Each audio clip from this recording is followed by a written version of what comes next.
how do I maintain health, relationship, and business at the same time? If I have a relationship, then that becomes my focus. Falling in love consumes me, falling out of love consumes me, fights consume me, business gets put to the side. Health kind of gets third priority. My business is what drives me, it's what my passion is, it's what excites me, it's what I love doing every single day. How do I fit a relationship into that? As crazy as that sounds. I think the challenge is just the perception that we have to fit stuff in. Okay. Like even that language. For sure. It's kind of like, I have to fit this into this. And when we think of fitting, we think of puzzle, we think of pieces, we think of bits that don't quite go together. I see it more as layers of life. Okay. And we have multiple layers in life that all serve a different need. Yeah. Just as we have a body, a mind, and consciousness, and a relationship is productive, effective, or useful for the body, mind, and consciousness on different levels. I look at it as, how do you create a team with someone so that you can achieve your goals and they can achieve theirs? So what's the partnership that you can create? What's the relationship that you're creating where she's enhancing you and you're enhancing her? And you're both coming together to enhance each other rather than, oh, what gap does she fit in my life and what gap does he fit in mine? And so I think that shifts how you go about finding that person. Okay. Because before it was just about, oh, do I like that person? Do I get along with them? For sure. But now it's like that added aspect of, actually my business is my top priority. I need someone in my life who enhances that rather than just someone who's cool. I think the point is that ultimately we're all satisfied and seeking connection. Like that we can't get rid of.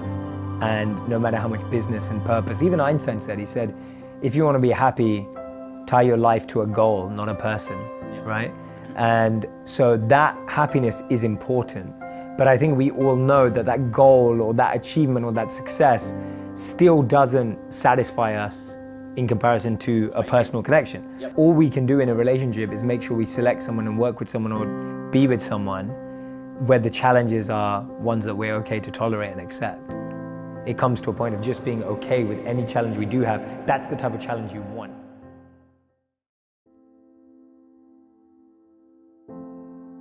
When asked what's the biggest mistake we make in life, the Buddha replied, the biggest mistake is you think you have time. Time is free, but it's priceless.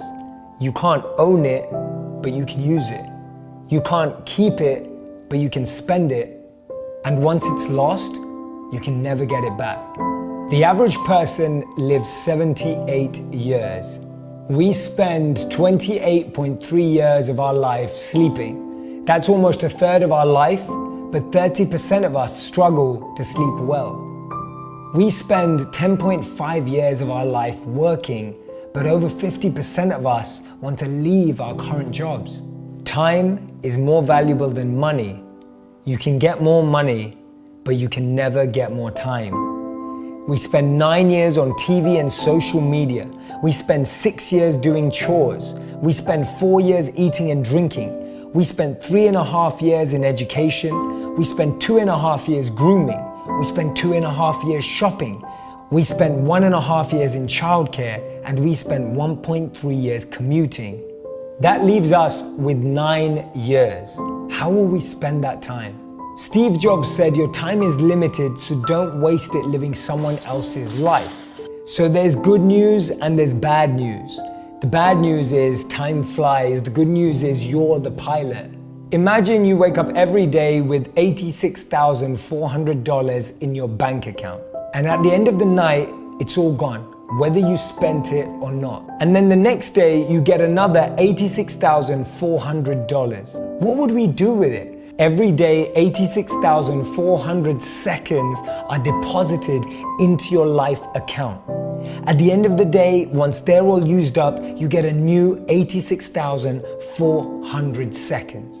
We would never waste it if it was money, so why do we waste it when it comes to time? Those seconds are so much more powerful than dollars, because you can always make more dollars, you can't always make more time. To realize the value of 1 year, ask a student who failed a grade. To realize the value of 1 month, Ask a mother who lost her child in the final month. To realize the value of 1 week, ask the editor of an online magazine. To realize the value of 1 hour, ask the couple who's in a long-distance relationship. To realize the value of 1 minute, ask the person who just missed a bus, train, or plane. To realize the value of 1 second, ask the person who just missed an accident. And to realize the value of a millisecond, ask the person who just came second at the Olympics. We think that it's people wasting our time, but it's really us giving them the permission to do that. And in reality, these two people live inside us. Don't let someone be a priority when all you are to them is an option. Some of us lose the people most important to us because we don't value their time. Some of us don't recognize how important someone is to us until they're gone. Inside all of us are two voices. One voice that wants to uplift, one voice that wants us to expand, one voice that wants us to grow. And then there's the other voice, the voice that holds us back. The voice that makes us lazy, the voice that makes us complacent, the voice that restricts us from our potential. Every day, from the moment we wake up to the moment we go to sleep, inside of us there's this battle between the two voices. And guess which one wins? The one that we listen to the most, the one that we feed, the one that we amplify. It is our choice of how we use our time. Life and time are the best two teachers. Life teaches us to make good use of time, and time teaches us the value of life. And as William Shakespeare said, time is very slow for those who want, very fast for those who are scared, very long for those who are sad, very short for those who celebrate. But for those who love, time is eternal. Your life will be set.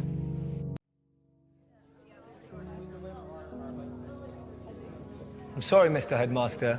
Let me tell you why that approach may fail you. I know people who graduated at 21 and didn't get a job till they were 27. I know people who graduated late at 25 and they found work immediately. I know people who never went to university but found what they love at 18. I know people who found a job straight out of college, making decent money, but hate what they do. I know people who took gap years and found their purpose. I know people who were so sure about what they were going to do at 16 and changed their mind at 26. I know people who have children but are single. And I know people who are married but have had to wait 8 to 10 years to have children. I know people in relationships who love someone else. I know people who love each other but aren't together. So my point is, everything in life happens according to our time, our clock. You may look at some of your friends and think that they're ahead of you, or maybe some of them you feel are behind. But everything happens at their own pace. They have their own time and clock, and so do you. Be patient. At age 25, Mark Cuban was a bartender in Dallas. It took till 32 for J.K. Rowling to be published for Harry Potter after being rejected by 12 publishers.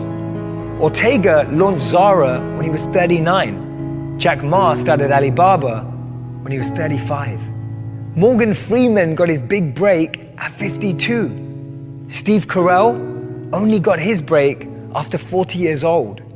Virgin was started by Richard Branson at 34. Getting your degree after 25 is still an achievement. Not being married at 30 but still happy is beautiful. Starting a family after 35 is still possible. And buying a house after 40 is still great. Don't let anyone rush you with their timelines. Because as Einstein said, not everything that counts can be counted, and not everything that's counted truly counts. And this is the most important thing.